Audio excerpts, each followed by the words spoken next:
Hello and welcome. Today I'm going to discuss Gauss's law. This is an alternative way to calculate the electric field. And to understand Gauss's law, first I need to define what electric flux is. So Gauss's law as an alternative method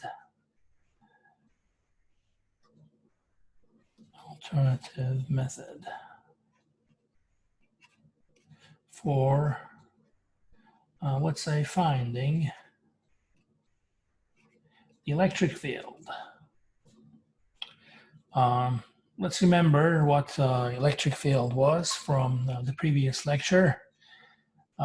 For a source as simple as a point charge, let's say a positive charge Q, and we are a distance r away from it.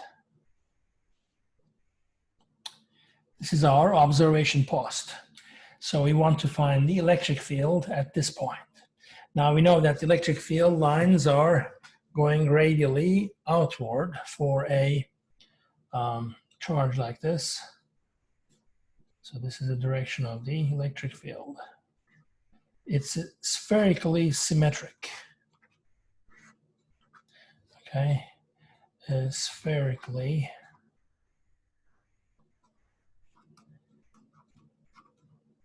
symmetric electric field, which means that if you are r away from that source, which carries the point charge, the magnitude of the electric field is the same, no matter where you are around that point charge. That's what spherically symmetric means. The only thing that defines the magnitude is how far you're away from that point, and the magnitude is then equal to 1 over 4 pi epsilon 0, the charge, which is the source, divided by r squared. That is the magnitude. If you want to write it as a vector, all you have to do is to add a unit vector in that direction, right?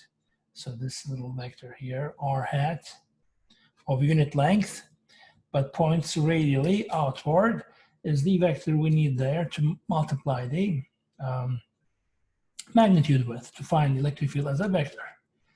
See, the symmetry is the key word here, okay? In order to understand what's going on in this chapter, which is about Gauss's law, pretty much, you have to understand what symmetry means. In this case, we have a spherical symmetry.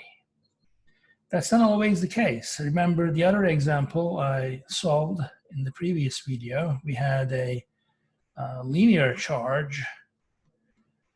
I mean, you can do it for an infinitely long distribution of uniform positive charges. This goes all the way to infinity and negative infinity. And then it's impossible to speak of a total charge. Instead, we define a charge density. I think I called it lambda, right? Lambda was the charge density, linear charge density. So in terms of the charge density, you can find the electric field. So I'm not going to repeat the calculation, but the result was something like, if you are r away from that wire carrying this much charge, then the electric field, which is still radially outward, if you think about it, the magnitude will be equal to this charge density divided by 2 pi epsilon 0 and divided by r. This was the result. Now, why did I bring this up? This is an example for a different kind of symmetry, because if you are r away from the cylinder, yes, the magnitude remains a constant. The direction is always radially outward, yes, but the magnitude, I mean, the direction changes as you change your angle, but the magnitude remains the same because you're keeping your distance r, a constant. But what happens if you move up and down? Nothing happens. I mean, the magnitude of electric field is still the same. All right, so you didn't have that option for a spherical symmetry. You had to go around that dot or that point charge. As long as the radius remained the same, you had the constant electric field. That was a spherical symmetry. In this case, we call it a cylindrical symmetry. Because if you consider a cylinder around that wire, a cylinder like this, with a base and with a top like this, and these are the sides, as long as you are r away from that line, the magnitude does not change. So we call this a cylindrical symmetry, because if you move up and down, if you remain parallel to the wire, E doesn't change either. So it's a cylindrical symmetry.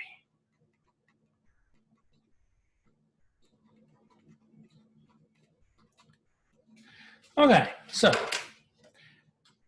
what does this have to do with our topic, Gauss's law? Now, in order to understand Gauss's law, which is a method for finding electric field, we have to define this thing called a flux first. Electric flux.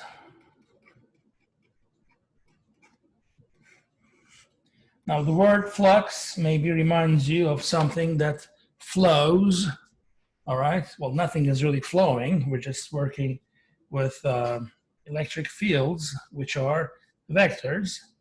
But similar ideas can be found in mechanics of fluids, dynamics of fluids, as if a water flow or something like that.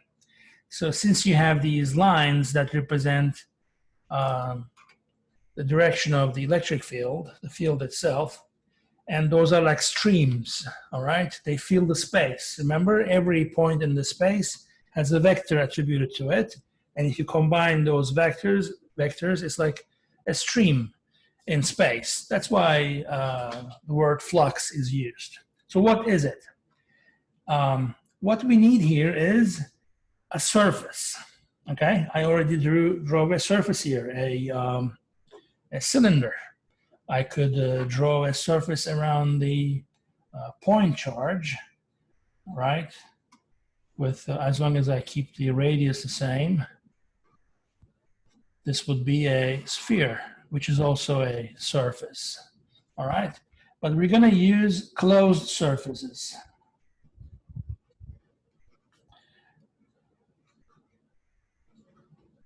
Okay, I mean, the idea of a flux is not limited to closed surfaces. It could be an open surface, like the surface of a paper, right? It could be just a surface which is not bounded. But Gauss's law has to do with closed surfaces, like sphere or a cylinder. Now, how many surfaces do I have for a cylinder? I have the top here, 1, the bottom or the base, 2, and then I have the sides, right?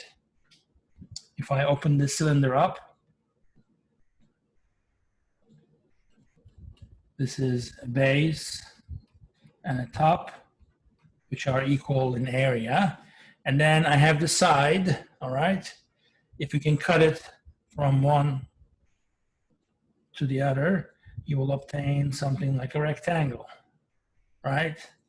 So if the radius is r, we're talking about a rectangle of side 2 pi r, which corresponds to the circumference of the circle, right? And the height of the cylinder, let's say L. So we have that area. Okay, so by a closed surface, I mean that the sum of those 3 areas would be the closed cylinder for me. Okay, so we're going to be focusing on closed surfaces in our understanding of what flux is. So what is flux then? We'll need electric field, an external electric field. Now, for this case, I may have an electric field that goes like this. All right, the electric field lines are penetrating the surface. The surface itself doesn't have to be a physical object. We're talking about an hypothetical surface, a mathematical object, all right? Just use your imagination. It doesn't have to be a physical object. It could be, but it doesn't have to be. So this field here, which I showed with blue lines here, are going through that surface, which means that if you pick an arbitrary point on the surface, let's say, I'm going to put a dot here, this is a point on my surface. At that point, the electric field has a magnitude and a direction. I'm going to use black here. Let's say this is the electric field vector that points this way with some magnitude. But if I choose another point, let's say I go over here, maybe electric field is a little bit tilted, okay? It makes a smaller angle with the horizontal or with whatever the surface is doing at that point. All right, so it may have a different magnitude. I can call it E prime. Okay, I'm talking about the most generic case here. So if I have this electric field, which is everywhere on the surface, but varying directions and then magnitudes, I could calculate this quantity called flux just by considering the dot product of the electric field at a given point with the surface normal area element. So what is a surface normal?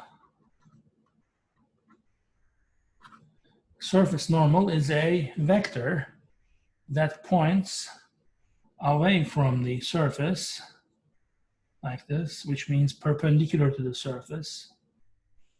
Here, perpendicular to the surface. Okay, normal means perpendicular in physics. A normal vector, let's call it n. And its length can be unity. So I'm going to call it n hat. The surface normal vector, n hat, and you can take the length of that equal to 1, no problem. I'm going to take the dot product of this vector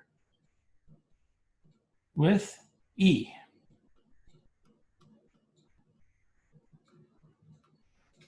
Okay, now that quantity is nothing but the projection of the electric field onto the surface normal, which is given by the magnitude of E times cosine of the angle, let's call it theta, it makes with that normal theta here, maybe another theta there, call it theta prime, all right? Depending on how your E exits the surface, theta will change, but at that point, it will have that magnitude, E cosine theta. Now here's what I'm going to do. I'm going to multiply this by a differential area element. So let me use red. I'm going to pick a little square, a very tiny, small square on that surface. All right? I'm going to call it dA, differential area, very small area, infinitesimal size. All right? And I'm going to add this to that product here, dA times that. So this times dA. So if you wish, you can call the product dA times n, a vector by itself, differential area vector, which points in a direction parallel to the surface normal. Then what you have on the left is simply E dot dA. Okay, I mean, there are ways to express it mathematically, but the point is we're just finding a dot product, and that is nothing but the projection of the electric field onto that normal line, perpendicular line, including the differential area. If I find that product, and if I calculate that product for every single point on that surface, And if I add those up, that's what flux is. Okay? So I have that product here for this point. For the other point here, I have another square, very small square. I calculate that product, and I do it 1,000,000 times. I add them up. I get this quantity called the electric flux. All right? I'm going to use the letter phi, the Greek letter phi, to denote flux. Now, this addition of areas, or not areas, but the little dot products for each area, if the differential areas are small enough, the summation is nothing but an integration. All right? So I'm going to call it the integral of this quantity here, E dot dA. All right? Now maybe you're wondering, okay, I understand that's just a definition of flux, and I know how to calculate that dot product E dot dA because there's an electric field given, and I know for a given point what the magnitude of the electric field is and what angle it makes with the surface normal. But why do I pick that vector as the surface normal? Meaning, if this is my surface, okay, I'm not sure if you can see, it's kind of black, but this is my surface, and the surface normal is making 90 degrees, but why this way but not the other way? Maybe you're wondering, okay? And that's actually right. We have that option. Which direction are we going to pick? Is it up or down? I mean, the only thing we know is it has to be normal, which means it has to make 90 degrees with the surface. But is it up or down? Okay? Now, there's some ambiguity there, and that's why we're not really going to worry about surfaces like this square, but instead we're going to move on to a closed surface, like a box or a sphere or a cylinder. Because for such objects, you can define your flux. For instance, for that cylinder here, if you want to find the electric flux because of a field that goes through this cylinder like this, if you want to define the normal vector as a vector that always goes away from the surface at hand, closed surface, which means at this top here, this is the top area, right? My surface normal is going to point away from the object, and it's going to make 90 degrees over here. If I consider the base of the cylinder, now my normal vector has to point away from the object again, okay? So, and hat points downward. If I'm talking about the sides here, let's say I'm here, N vector should point this way. If I'm on this side, N should point away, okay? Always normal to the surface. Now I'm making 90 degrees. 90 degrees with the tangent plane, if you want to use that geometrical term. A tangent plane here is barely touching that surface, a flat surface. So this normal vector is perpendicular to that tangent here also, like this. Anyway, so once you move on from this patches to a closed surface, you can set your definition for a normal vector to be, okay, it is always going away from the surface, all right? Now, can I calculate the flux for a closed surface? Yeah, I can do it exactly the same way. Remember, I did this, I took the cylinder here and divided it into 3 patches and added them up to get the total object, right, the cylinder. So in that case, the flux through each area, you can add them up to find the total flux. Total would be the flux through the top, let's say. It's just for a cylinder, but you can apply it to any object, plus the flux through the bottom or the base, whatever you want to call it, plus the flux through the side. Okay, 1, 2, 3 of them. The total, and I can write it the same way. I wrote it in the beginning, right here. So flux, total flux, this guy, is going to be an integral of the electric field dot dA. Okay? And in order to remind myself that this is over a closed surface, I'm going to put a little circle in the integral like this. Okay? That's a notation that's going to remind me that I'm doing this integration, this calculation over a closed surface. All right? This means closed surface.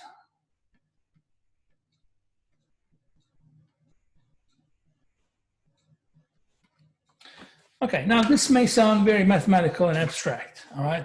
So let's try to apply it to some examples and see what we're really dealing with, all right? And what does this area business corresponds to integrals, okay? You may say, okay, I know that area is an integral because I know functions, f of x, you know, maybe you're thinking about things like this from calculus. Say I have an x, I have a function of x like this, and if I'm integrating f of x dx, that's the area under the function, right? Maybe that's what you're thinking. Yes, that is true. In this case, and maybe you also saw this in calculus as well, you can calculate the area of a surface using integrals. So, now, without going into too much calculus, let's do some practical calculations, even without doing any integral. Just let's use our basic geometry skills, and let's try to calculate this flux for given geometries, okay? So far I talked about a point particle and point charge and a line, infinite line, okay? Let's remember the point again. So we have a point charge, that's a positive charge here. I know that the electric field lines are radially outward like this.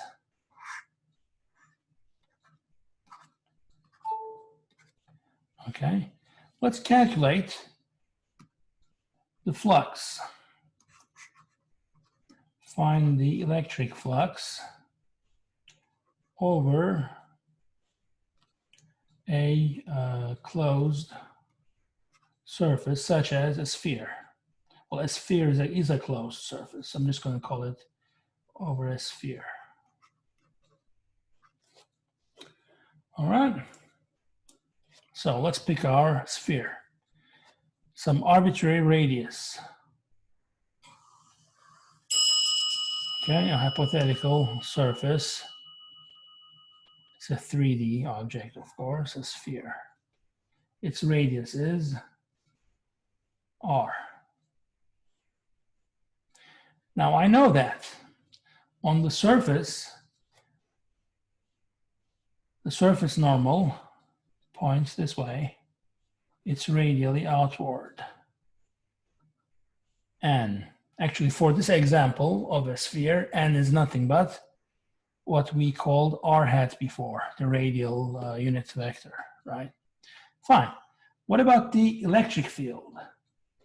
Now we already know what the electric field is. Its magnitude is given as 1 over 4 pi epsilon 0 q over r squared. And if you write it as a vector, you just add r hat here, which means that right here, the electric field is also in the same direction. So N and E are parallel for that point. Is that only true for that point? No, for every point that you pick here, electric field is this way, and is also in the same direction here. Electric field points radially outward. The normal vector, surface normal, I think that's what I called it, is also parallel to E. The angle between N and E is 0. All right, so E dot N is nothing but 1 over 4 pi epsilon 0 Q over R squared. That's the magnitude of E times the magnitude of N, which is 1, right? This times 1 times cosine theta, which is 0. These are all 1. So this is my answer. Good. Now, I just have to multiply this by my surface area element. I'm going to call it dA, like I did before. Now, I can actually tell you what dA is in terms of spherical coordinates and all that. Maybe I will do soon, but I don't need it right now, okay? I don't need it. dA is, all I need to know is dA is the smallest area you can imagine on a surface. I'm going to exaggerate now. I'm going to put a little patch here. It's not a square, but it's kind of like a square, all right? A very small area, dA, differential, infinitesimally small area. Now, if I integrate this, all right, over that whole surface, which is the closed surface of a sphere, what do I get? Now, there's nothing here in the integrand, which is E dot N, which is this. There's nothing here that depends on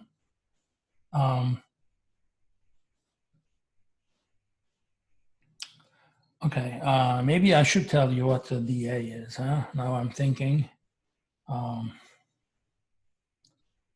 I do it without spherical coordinates? I'm not sure how many of you will actually realize that a closed integral, okay, let's put that circle here, dA gives a total area of a sphere.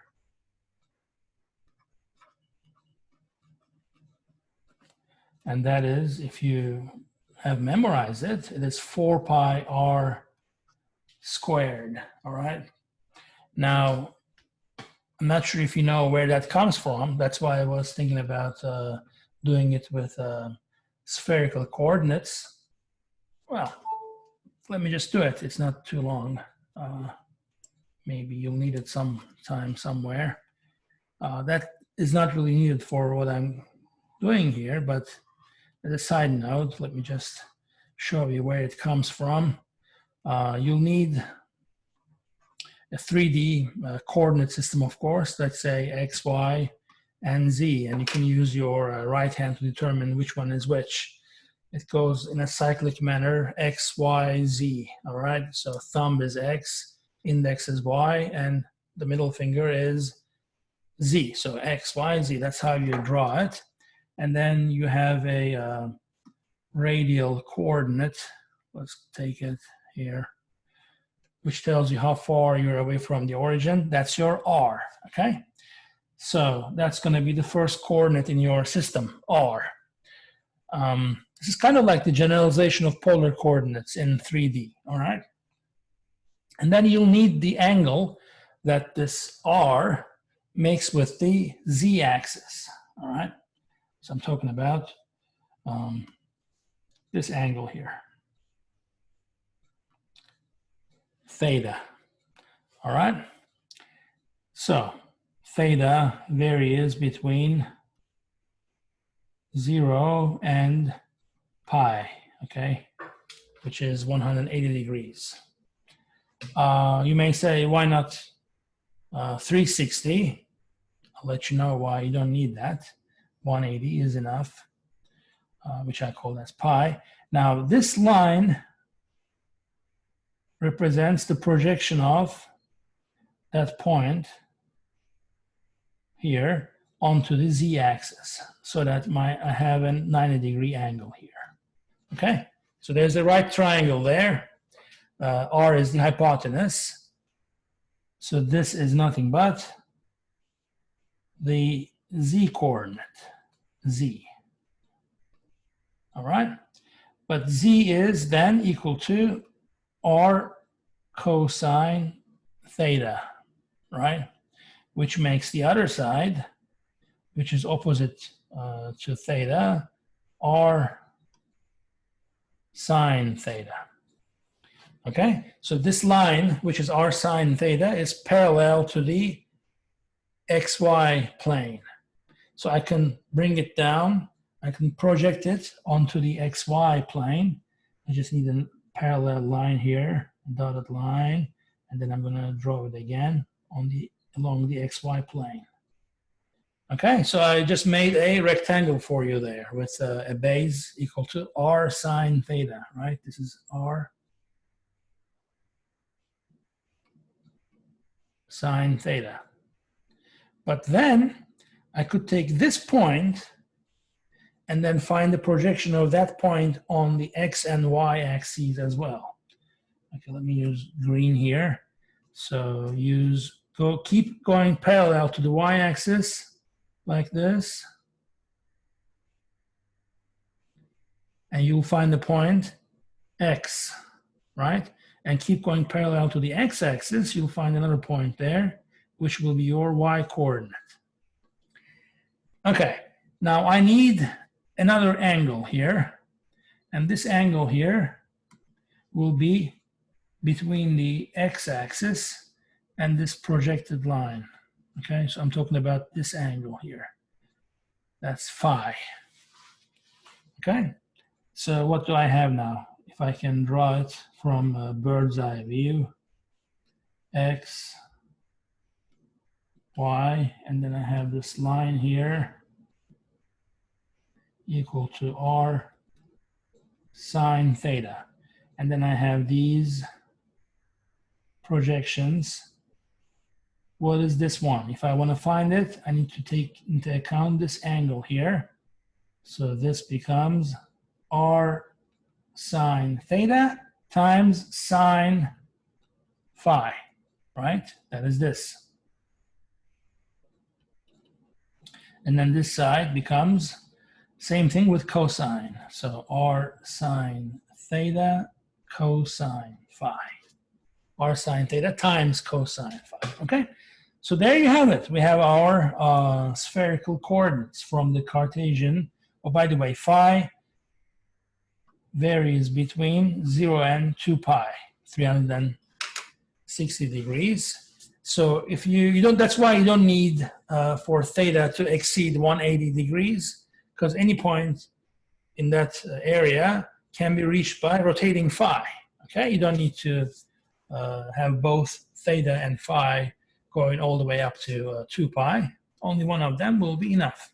So basically, I just showed you how to go from the Cartesian coordinates x, y, z to the spherical coordinates r, theta, phi. All you have to do is to use the relationship x equals r sine theta cosine phi, y equals r, or maybe I should say going from r theta to phi, r theta phi to x, y, z, right? R sine theta sine phi, and then z was r cosine theta, right? R cosine theta. If you want to go from x, y, z to r theta phi, then you can apply the Pythagorean theorem, like r would be equal to, I think you know this one, right? X squared plus y squared plus z squared, etc. Okay, so given this new coordinate system, how would you find the area of a sphere? Remember, I just wrote here 4 pi r squared. That's why I brought this up, okay? So let's do that now. All right, so we have our spherical coordinates for a given r, all right? A point which is r away from the origin.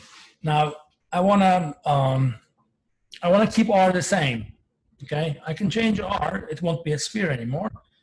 For a given r, I can change theta and phi as much as I want, and I will end up with basically a sphere. So let's change it a little bit. I mean, let's change from theta to theta plus d theta. So let's increase it a little bit. I'm going to exaggerate again. So this angle here is nothing but d theta. Okay, I'm just changing it just a little bit. But I know that if I do that for theta, over here, when I'm r away from the origin, this will change by r d theta. All right, this will be the arc length that corresponds to that change d theta. Now I could do the same for phi. Now remember, this is phi. I can change phi a little bit, so I can. This is r sine theta, right? So I can increase phi by a little amount, d phi, and this arc here will be equal to r sine theta, which is the radius on the xy plane that corresponds to that radius or circle, r sine theta times d phi. So I can carry it all the way up to here. All right, it's still r sine theta d phi. R sine theta d phi. These are differential increments, all right? So I can assume that if I move this a little bit here, and then the other one back to where theta was, just like that, I obtain what? I obtain an area here, right? A small square. It's not exactly a square because of the rotations, but for that small patch, you know, it doesn't really matter. You can call it a square if you like. So the area here, the infinitesimal area, which you can call dA, will be simply this side times that side. So we have here r d theta times r sine theta d phi, or simply r squared sine theta d phi. All right. Sometimes in the books, they have a shorthand for this. They're going to simply call this d omega. If you ever see it somewhere, okay, that's what it means. But it's okay if you don't use it that way. But what we can do now is we can integrate this. So over all possible angles, thetas and phis, if I integrate that, which means theta will run from 0 to pi, right? This is for theta. And then for phi, from 0 to 2 pi, that's d phi. So this area element, r squared sine theta d phi. It's a double integral, right? I could take the phi integral first. There's nothing depending on phi here, so just multiply that constant by 2 pi. That's what you get. So you will get 2 pi. R squared is also a constant, doesn't depend on, you know, anything else there, times 0 from 0 to pi sine theta d theta, right? And this integral is equal to negative cosine theta from 0 to pi. So we have 2 pi r squared. Now, if you plug in the upper limit, pi, cosine pi is, what is cosine pi? Negative 1, right? Negative 1, negative 1, I have 1 here. Minus negative cosine 0, negative 1, minus negative 1 makes plus 1. 2. 2 times 2, 4. 4 pi r squared. Okay, that's what I was telling you earlier. Okay, that's the area of a sphere. So going back to this integral that I started with here, if I evaluate this integral, I will get what? This is a constant, 1 over 4 pi epsilon 0, okay? Then I have q, which is also a constant, over r squared, okay? Everything here is a constant, and then the integral will give me 4 pi r squared, all right? So what happens? 4 cancels, pi goes away, r squareds go away. What is left is q over epsilon 0. Okay, this is the flux due to a point charge over a closed surface, which is a sphere around that charge, equal to the charge inside divided by epsilon 0. Okay, that's just a result that we found. But keep in mind, that's what we got. Let's also do it for a cylinder. I think we did the cylinder already, so we can go back to the, not the cylinder, I'm sorry, the line of charge, right? So an infinite line of charge. The charge density is lambda. Now I know that if I am, let's say, A away from that line of charge, the electric field will have a magnitude of lambda over 2 pi epsilon 0 A. Okay, we found this result before. Now, let me use a symmetry argument here. Let me try to find a surface on which I can easily calculate the electric field, okay? So that will be a cylinder. This will be the top of the cylinder. This will be the base of the cylinder. And at the center of that circle here, I have the line of charge. So this is also A. Okay, the radius is A. And the electric field is like this. This is the electric field. Radially outward in all directions. Like that. It's going away from the line of charge. So why did I pick the cylinder again? Because it's easy due to the symmetry. I know that around on the side of the cylinder, the magnitude of the electric field does not change because you're always A away from the center. That's good. How about the top and the base? On the top, the electric field is parallel to the surface. Same thing in the bottom. The electric field is parallel to the surface, which means the surface normal,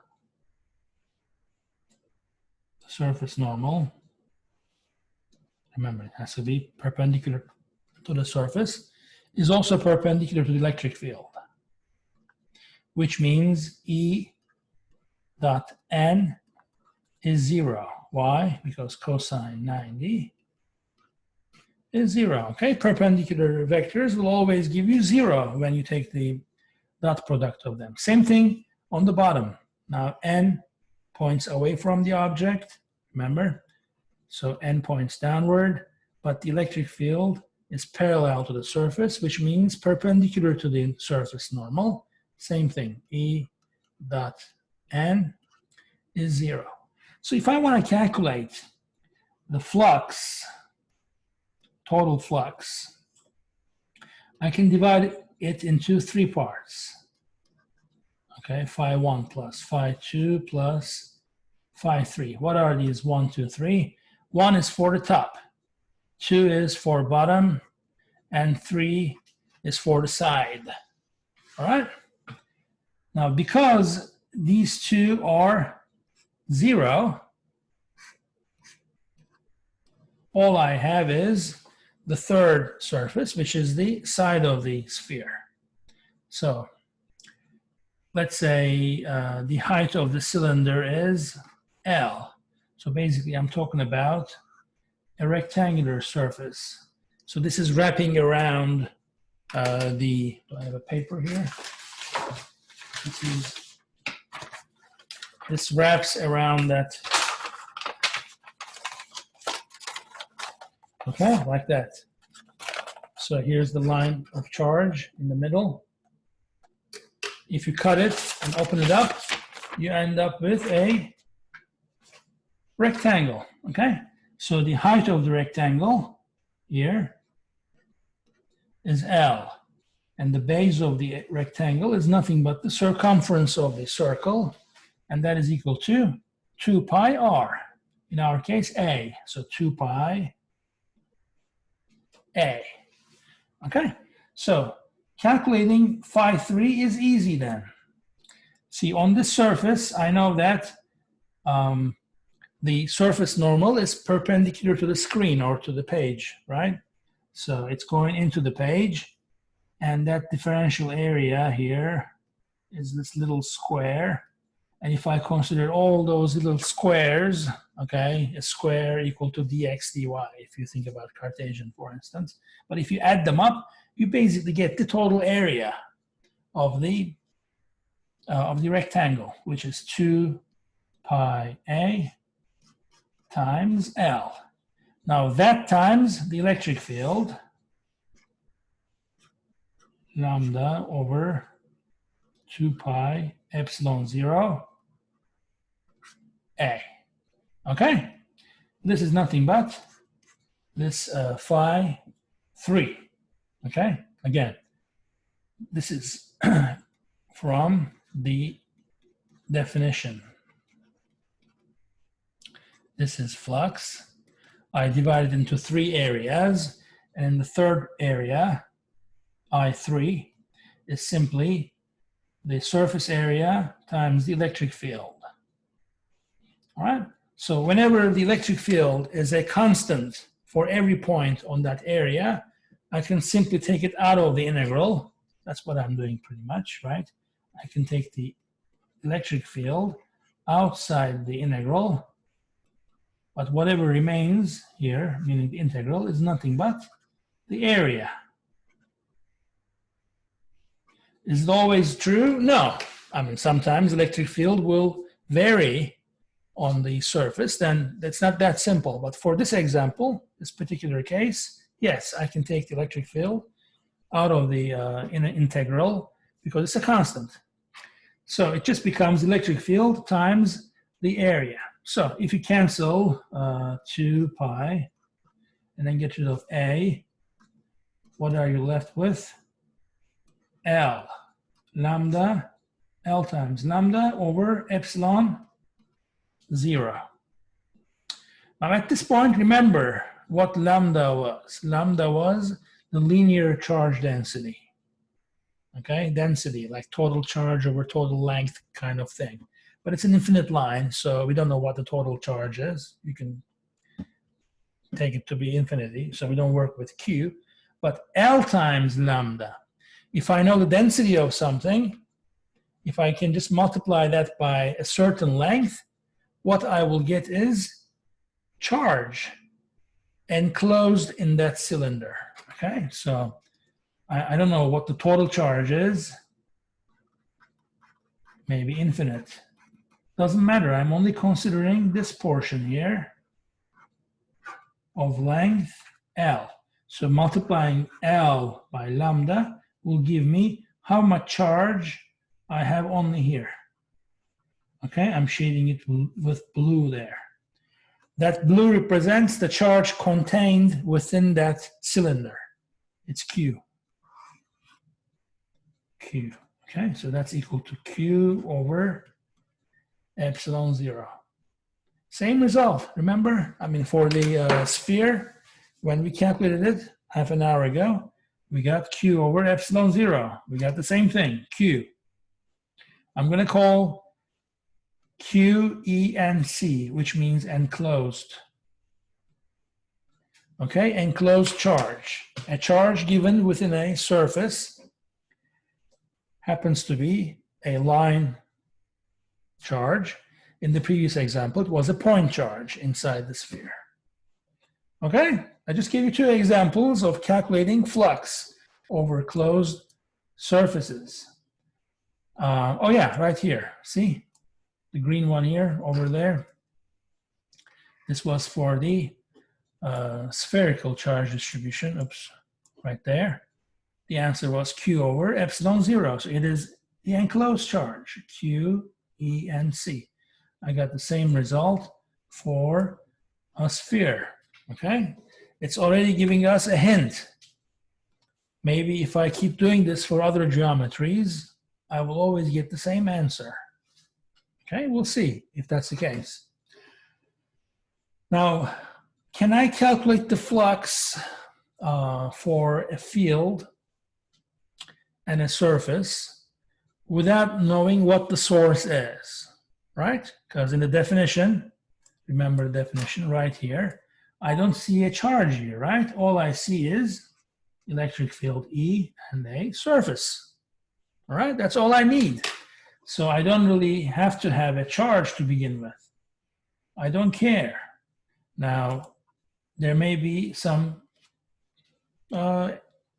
external electric field, you know, that is given, let's say. Okay, let's go back to our Cartesian coordinate system here, x, y, z. I am told that there's an electric field in this region of space, okay? I have some device. I just move it around and read the electric field value. I don't see any charge around me. Who cares? I have an electric field, okay? I don't need to know the source. Maybe the source is meters away, somewhere hidden. I don't care. Let's say the electric field is along the z direction. And it's a uniform electric field, which means the value of the electric field does not change if I move up or down or right or left, okay? A uniform constant field pointing in the positive z direction. So if I wanted to write it as a vector, that would be equal to some constant, call it E0 if you like, times what's the unit vector along the z direction? K hat, right? It's given like this, let's say. Now, I want to find the flux. That's my goal. So the flux for a given electric field is this. So all I need is a surface. All right? So let's pick a surface, okay? There are a million different possibilities. Let's just make it exciting. So instead of using spheres and cylinders and things like that, let's use a triangular prism, okay? A triangular prism, like let's say it looks like this, a rectangle here, another rectangle, and I'm going to join these two. Oops, no, not that, okay, and then that. All right, so it's got 1, 2, 3, 4, 1, 2, 3, 4, 5 sides, right? So let's mark them.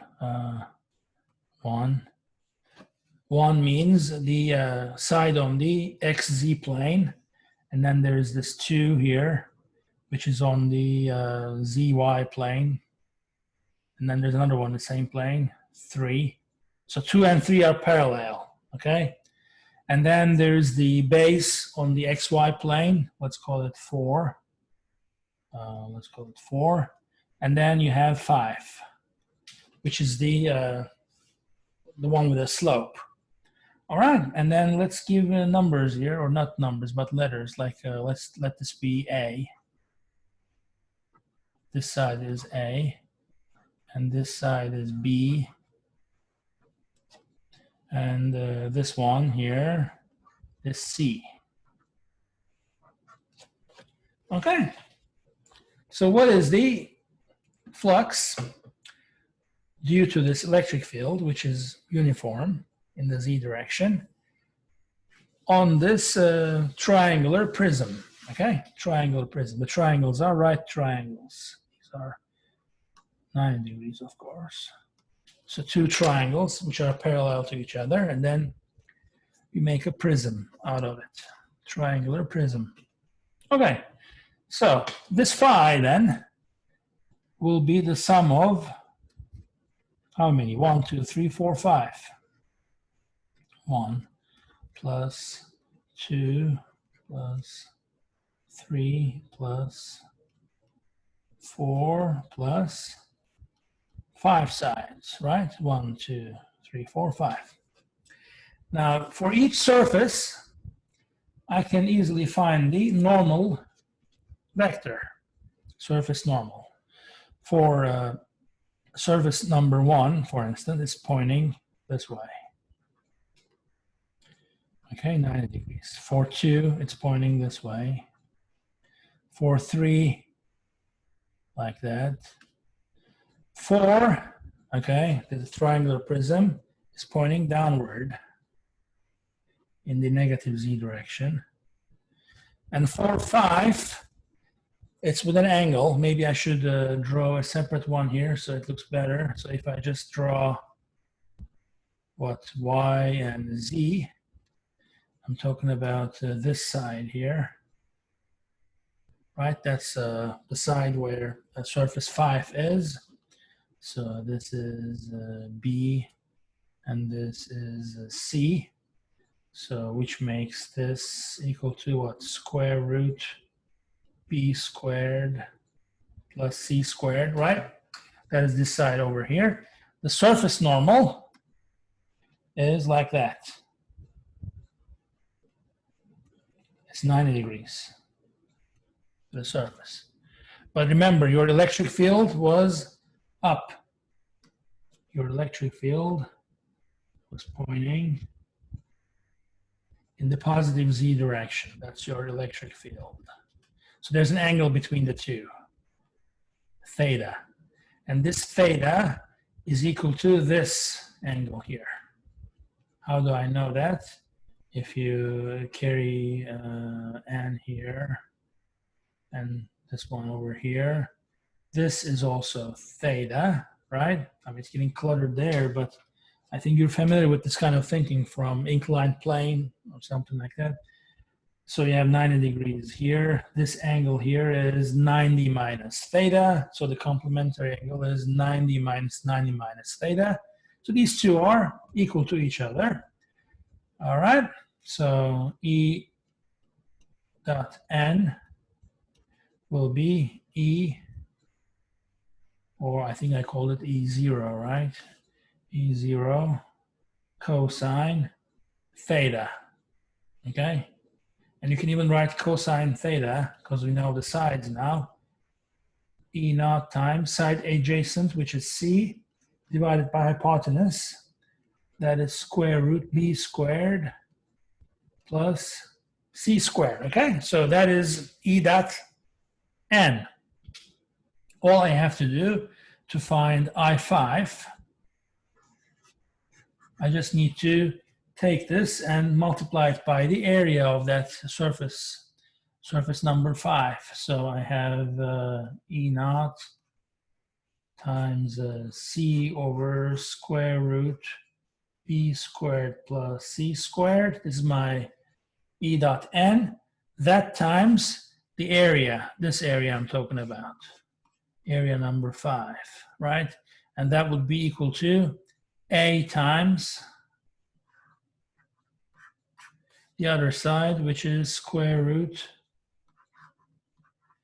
B squared plus C squared, right? That is I5. Actually, these square roots cancel. So I only have E naught times A times C. All right, that's what this is equal to. Okay, what about I4? I4 is the base of the, not base, but that side which is on the XY plane. And it's easy because E dot N for this, what is, okay, so N is pointing down, but E is pointing up. So the angle between the two is 180 degrees. So cosine 180 is -1, which means E dot N for surface 4 will be equal to negative E naught. That's it, right? Negative E naught. So I multiply that, negative E naught, I multiply it by the area of that surface, which is simply C times A. C times A. This is I4. Okay, so we found I5, that is E0 AC. I4 is negative E0 CA. What about I1, I2, and I3? Look, for I1, N is pointing that way, which is perpendicular to the electric field. Okay, N is this way, N is up. Cosine 90 is 0, so there's no flux. Whenever your electric field is parallel to the surface, there is no flux. Same thing for surface 2, over here, no flux. For 3, the same thing, no flux. Okay, these are all 0. All I have is 4 and 5. So if I add this to that, what do I get? This plus that, 0. Okay, I just found 0. The flux is 0. Is that only for a triangular prism? What if I use a different surface? Okay, let's use a different surface. How about a prism which is made of a pentagon? Okay, some arbitrary shape. Okay, I want a perspective view like this. Okay, I don't know what the technical term for this is. I call it pentagon because the base is a pentagon, 1, 2, 3, 4, 5. The bases are equal, and you have 1, 2, 3, 4, 5 rectangles around it. Okay, and the electric field, which I'm going to show with the red here, is the same. It's vertical like this. Uniform electric field like that, equal to E naught Z. Same electric field, okay? Not Z, I called K, right? K hat. Same electric field, which points up. I want to find the total flux. So if the area in the base, this area, is A1, let's say. What is this area here? By definition of a prism, that is also A1, right? Okay, what about the normal vector? The normal vector, surface normal, over here is up. Over here, it's down. It's galaxy pen or whatever. Okay, so for top, the angle is 0. Okay, I'm going to change this pen. 0. For bottom, the angle is 180. This gives you cosine 0 equal to 1. And this one, cosine 180, is -1. Okay? So the flux from the top and below will give you E naught times A1 for the top plus negative E naught A1 for the bottom. And the sides, those 5 rectangles, do not contribute to the flux at all. Why? Because the electric field is parallel to those surfaces. So I get 0 again. All right? Interesting, right? If I forget about a source, if I don't see any charge around, but I still have a closed surface, and I'm just calculating the total flux over that surface, and I get 0. Okay? Is that only for these geometrical objects, or is it a general rule? Okay? Let's take a look at a different case. How about, let's go back to the point charge again. Okay. The point charge. We have a radially outward electric field lines like this. Okay, we already know this. Fine. Now let's pick a surface, okay? Now, I'm going to try to pick the surface outside the charge. So I'm going to keep the charge outside of the surface, okay? The surface will not enclose the charge. But I want to still consider the symmetry, you know, the spherical symmetry. What can I do? Instead of using a sphere around it, what if I use half of that sphere, okay? So take a sphere and cut in half, like a, what do you call it, a semi-globe or hemisphere, like a southern hemisphere. Let's see if I can draw it. Something like this. And then, of course, there is, it's like a ball. All right. But I want to make it more interesting than this because I want the charge outside. So I'm going to carve it out. So I'm going to use another hemisphere, but I'm going to carve it out, okay? A very thick ball, okay? Two hemispheres which share the same origin. So my surface is that object, okay? It's still closed. If you think about a ball, you know, an ant can walk from this side, starting from in, climb to the other side, go down the ball, come back. It can go over the ball a million times, right? It's a closed surface. But the charge is not inside the surface. I hope my drawing is making sense, okay? So the charge is right at the center. There's like a hemisphere here, small one and a bigger one. Let's name these A and B. This has a radius A, and this has a radius B. Okay, so looking from above, you will just see two. This is A, this is B. Okay, so let's find the flux, the total flux over this weird ball, okay? Closed surface, which is a ball. Now we can use the symmetry here, no problem, because if you consider this side here, this irrelevant. Why? Because on that surface, the electric field is parallel to the surface. If it is parallel, the field is perpendicular to the surface normal. The electric field is perpendicular to the surface normal, so there will be no contribution to the flux from this intersection or section, whatever you want to call that, green area, okay? There's no contribution to the flux. So you will only have contribution to the flux from the outer hemisphere and the inner hemisphere, if you will. Let's call these 1 and 2.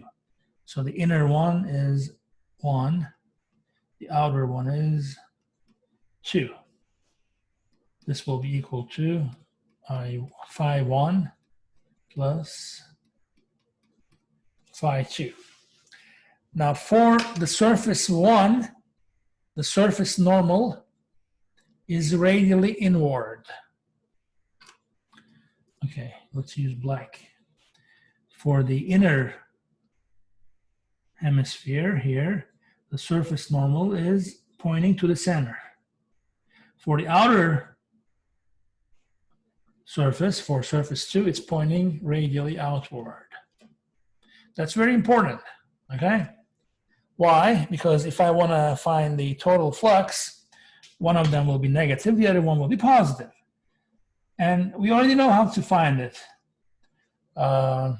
Because 4 pi r squared was the area of a surface or of a sphere. I only have half of it, it's 2 pi r squared. or in this case, 2 pi a squared and 2 pi b squared, right? So phi 1 will be negative because n points this way, E points the other way. They're 180 degrees apart. So phi 1 will be the negative one. It is negative E, which is 1 over 4 pi epsilon 0 Q, this charge here is Q over what, a squared times the area, which was 2 pi a squared. Remember, it is the half of total area.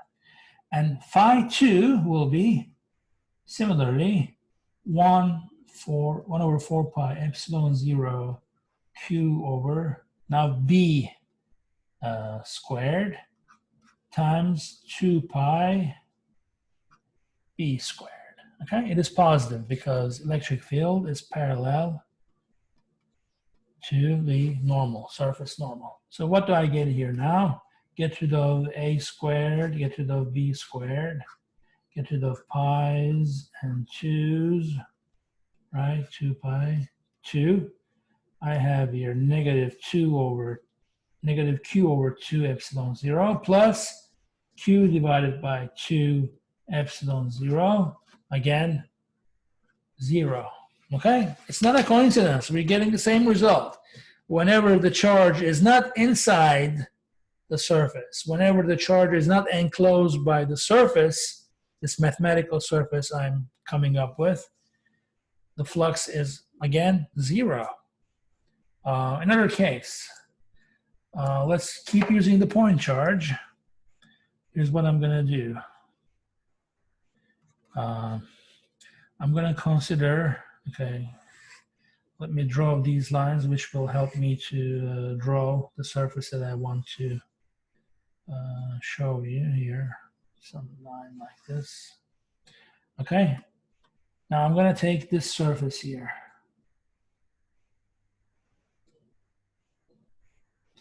I hope this picture is making sense. Okay, let me try again.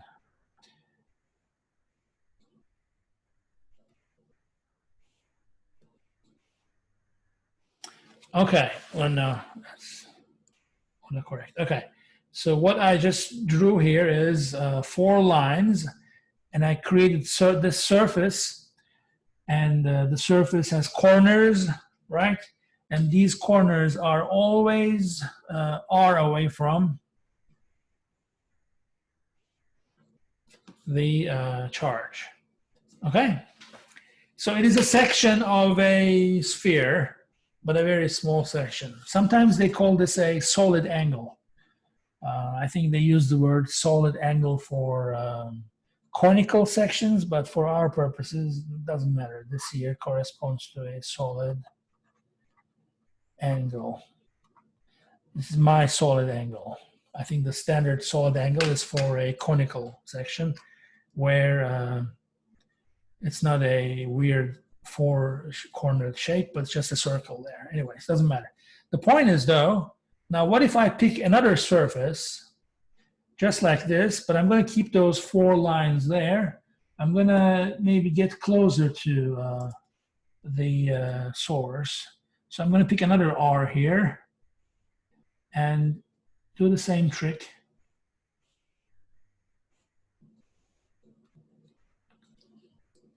Okay. So obviously these surfaces are not equal to each other. Let's call this, let's name these R2, A2, and then this is R1. Therefore the area here is A1.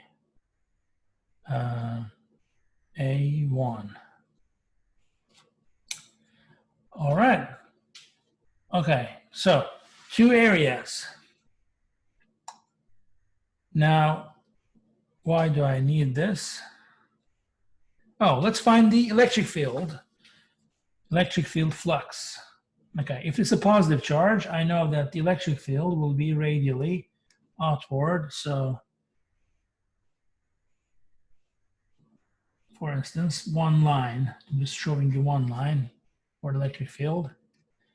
it is already perpendicular to the surface, let's say. So the normal, surface normal is also like this.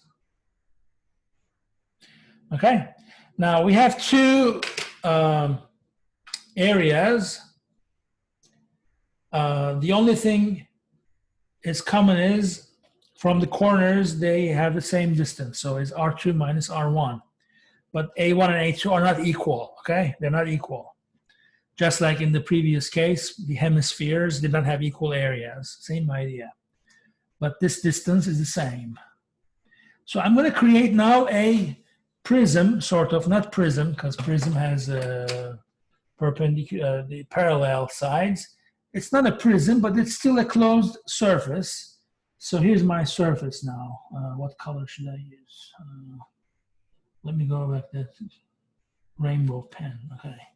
So this is my surface. Surface is this. Okay. Do you see a 3D structure there with a 1, 2, 3, 4, 5, 6 sides, right? It looks like a cube, but not a cube because it's distorted a little bit. So that's my surface, okay? That's my surface, and what will be the flux through that surface?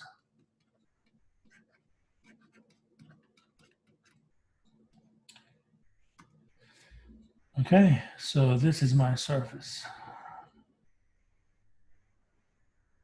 A closed surface. Now, this surface has 1, 2, 3, 4, 5, 6 sides. But again, the sides which are parallel to the electric field will give 0, will have 0 contribution to the flux. The only contribution that I can use is from this one. I'm going to shade it now with black. And this one, the ones that I started with, right? And one of them will be positive, which is the A2 one. But the other one here, since the normal, surface normal is pointing this way, which is anti-parallel with the electric field, that will give me a negative. So basically I will have here negative, let me use that side first, negative 1 over 4 pi epsilon 0 Q over R1 squared. That's the value of the electric field at any point on this smaller area. That times the area itself, which is A1, plus the flux through the bigger area, which is A2. All right. Let's move this a little bit. Okay, plus, now the electric field has a magnitude 1 over 4 pi epsilon 0 Q over R, what? 2 squared. That times A2. Okay, fine. Now I'm going to do something else. Are these two, which means A1 and A2, are related or not? All I have to do is to use those 4 lines to create those areas. And I said those corners of the areas will have the same distance from my charge. So if I move a little bit, if I move a distance equal to 1 from the charge, what happens to the area? Does it increase by 1 or what? Okay, so maybe you can already guess. It goes with the square of the radius. Okay, so what I mean is this: A1 is only a fraction of the surface area of a sphere, so I can say it's proportional to R1 squared. A2 is proportional to R2 squared. This means that if I take the ratio of the two, A1 over A2 will be equal to R1 squared over R2 squared. In other words, A2 will be equal to A1 times R2 squared divided by R1 squared, right? Just cross multiply. So if I take that A2 and plug it in here, what happens? I have 1 over 4 pi epsilon 0 Q over R2 squared times A2, which is A1 times R2 squared over R1 squared. R2's cancel. R2 squared's canceled. What is left? A1 over R1 squared. But I have the same thing over here. A1 over R1 squared. This one's positive. This one's negative. So this cancels that. And the answer is, again, 0. Okay? Another case. The total flux through a closed surface came out to be 0. Now, why did I bring this up? Or why did I choose this example? Now, I can take this example and imagine that those A's are very small, okay? So these consider really small A's, okay? And I'm going to take this example to calculate this. Let's say I have now a charge, point charge, with these electric field lines radially outward and all that. Now, I already know how to calculate the flux on a sphere, right? But let me not use a sphere. Let me use a cube. Now, this one's interesting, okay? I'm going to put a cube around it.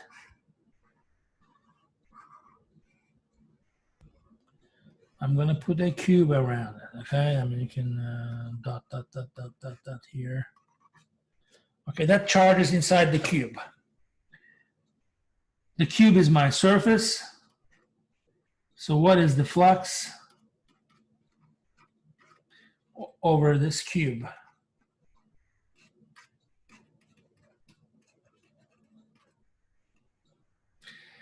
Now remember, when I did this for the sphere, I used spherical symmetry because every point on the surface would be r away from the point charge, which helped me to carry that electric field out of the integral. What remained was integral of dA, and that is the total surface area. I can't do it here. Why not? Because the electric field is not a constant. The electric field over here,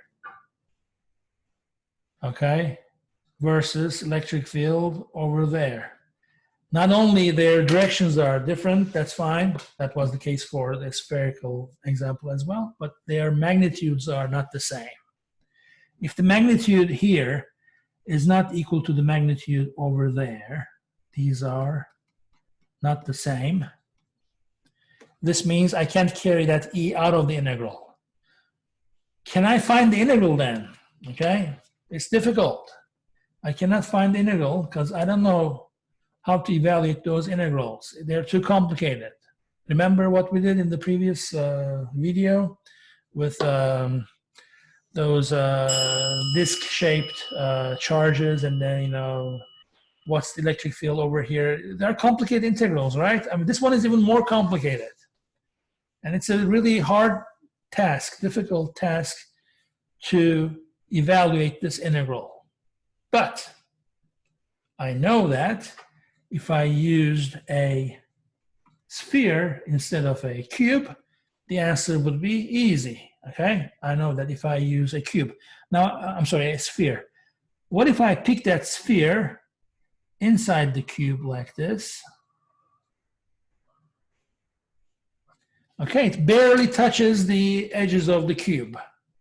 Okay, so the cube encompasses, is that the right word? The sphere in it.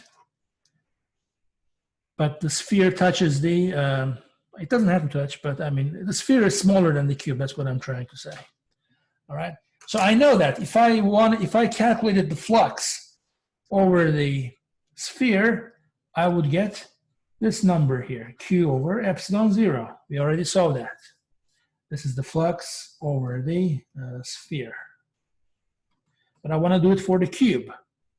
What's the difference? The difference is all this stuff between the cube and the sphere, right? So here's, I'm going to use this over the one that I just did over here. I'm going to take this and apply it between the sphere and the cube. Okay, now imagine you're superimposing this over here. So you have that here versus, okay, and you can do it for every empty space between the sphere and the cube. All right, so what will you get for the flux there? You'll get 0. Okay, so imagine doing all of that. Let's give this a name. Let's call this phi. I don't know, what do you want to call this? Let's call this phi prime. All right, all these phi primes. So phi cube, the flux over the cube, is equal to all possible phi primes, which are these little very small sized areas or surfaces between the sphere and the cube. All of that plus the flux over a sphere, right? But I know that these give me 0. Phi primes will all give me 0. Why? Because none of those phi primes, none of those surfaces contain the charge. The charge is only contained by the sphere. So these are all 0. The sphere is q over epsilon 0. Therefore, the flux that I'm looking for, which is phi cube, is also equal to q divided by epsilon 0. Now, if I generalize this now, okay, I got 2 important results. Number 1, if my closed surface does not contain the charge in it, okay, the electric field due to that charge that goes through the surface gives me 0 flux, number 1. Number 2, if the charge is inside that surface, the answer will be q over epsilon 0. And this surface could be any surface, okay? There's no restriction on the surface now. Same thing for the surfaces that do not contain the charges, the same thing. It could be any surface, okay? Using these principles, you can come up with this conclusion. Any closed surface. The only condition is it has to be closed. Let's summarize it. You calculate this flux. Oops. This flux. This circle means closed surface. You calculate this dot product, where dA is the area element times the unit normal vector. The dot product is calculated over this closed surface, and you will always get the same answer. That is equal to q enclosed divided by epsilon 0. If there's no charge enclosed, the integral will give you 0. If there is a charge, you just divide it by epsilon 0 and you'll get the flux. Now, this is called Gauss's law.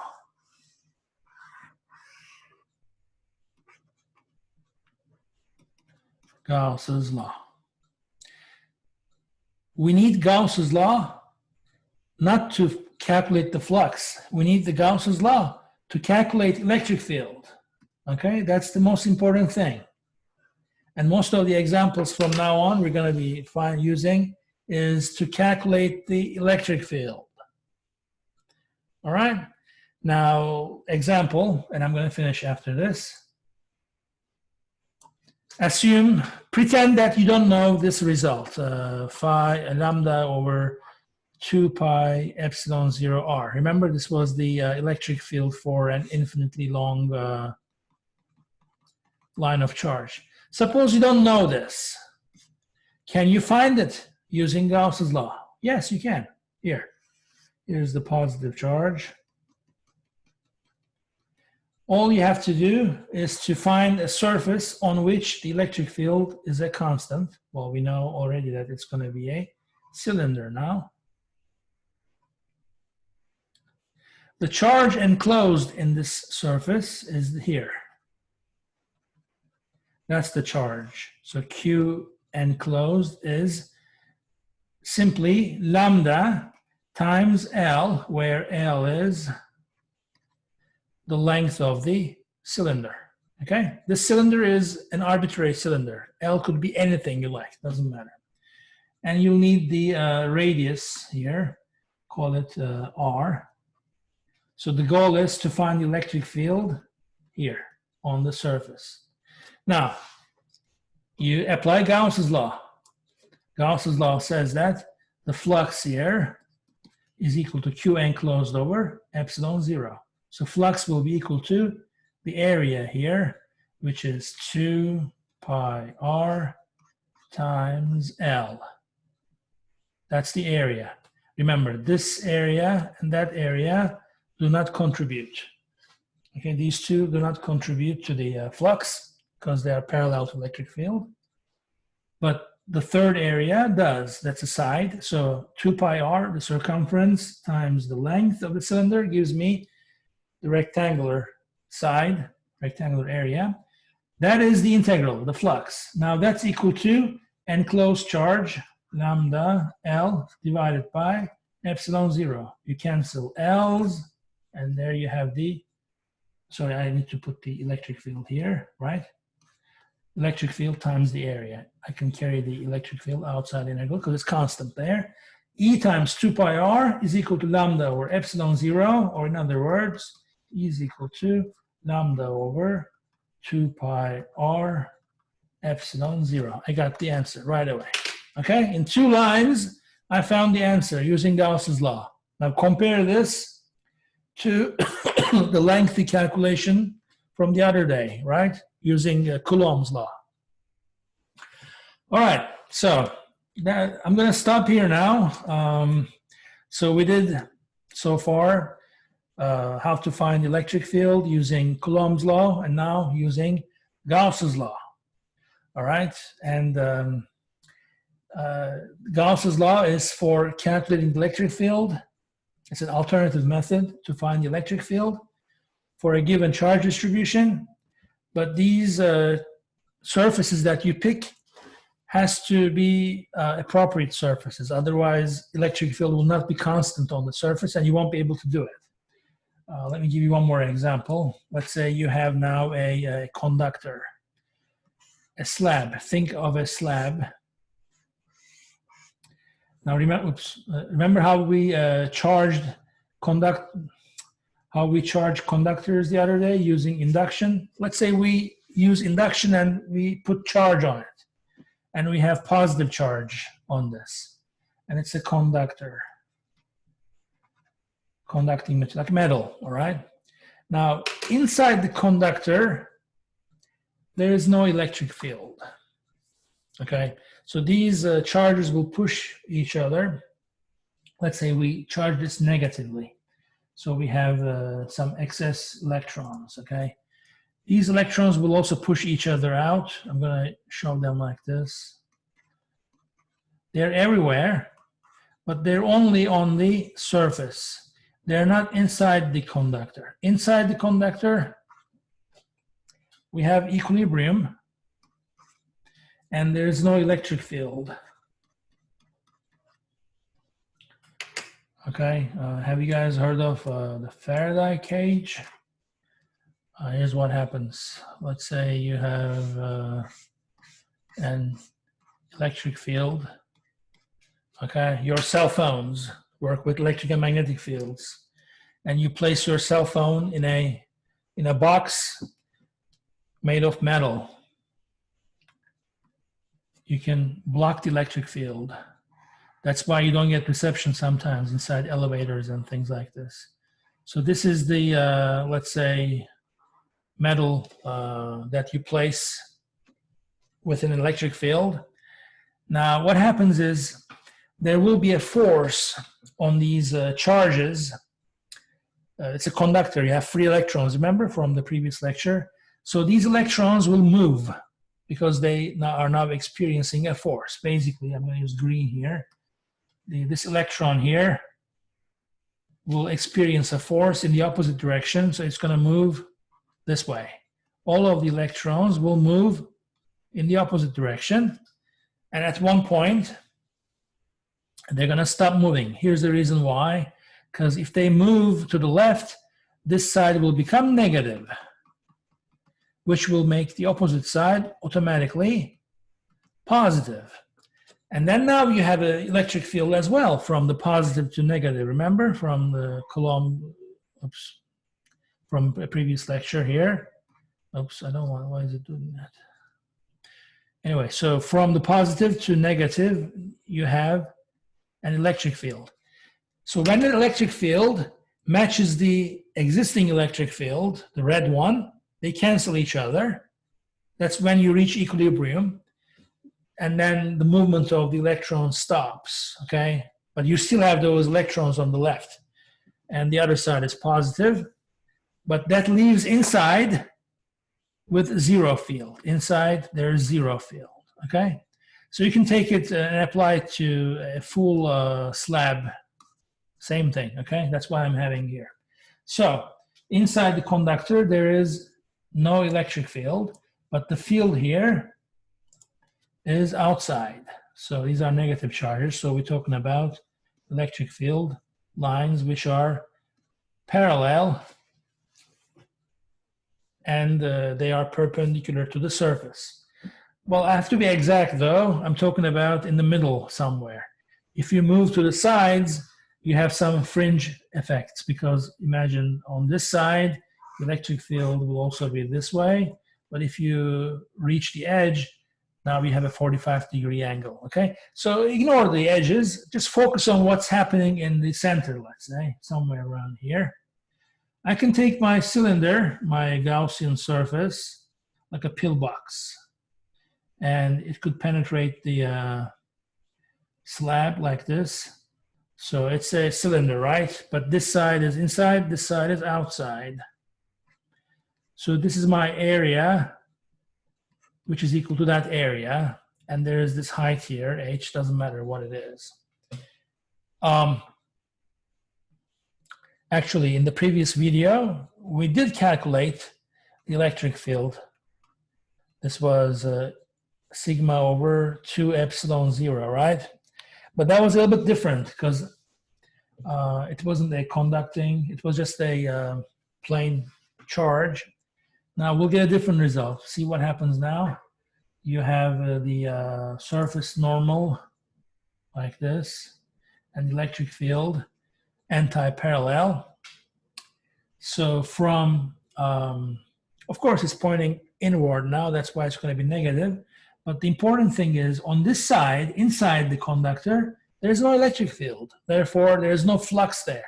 The only flux comes from the top. And the sides are parallel to the electric field. So all we have is A times E, whatever that electric field is. We're trying to find what it is actually. A times E, that is the flux, will be equal to the charge enclosed.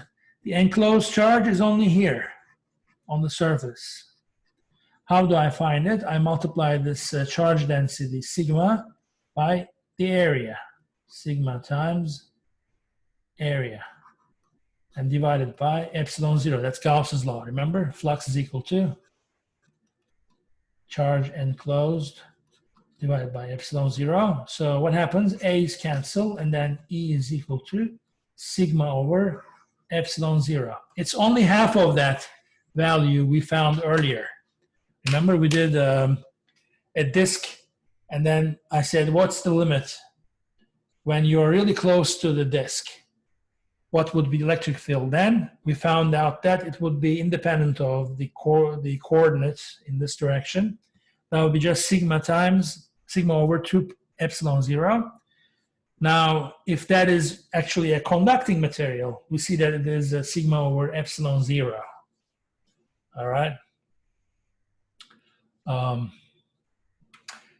So Yeah, let me stop here. Oh, by the way, electric field, since force is equal to Q times E, force is measured in newtons, Q is measured in coulombs, so the unit for electric field is newtons per coulombs. I'm not sure if I mentioned it last time, but here it is.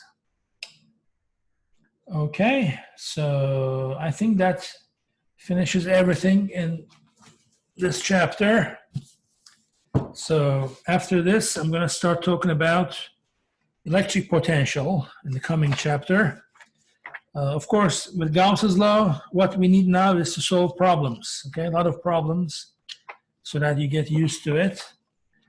It's just an easier way of calculating the electric field.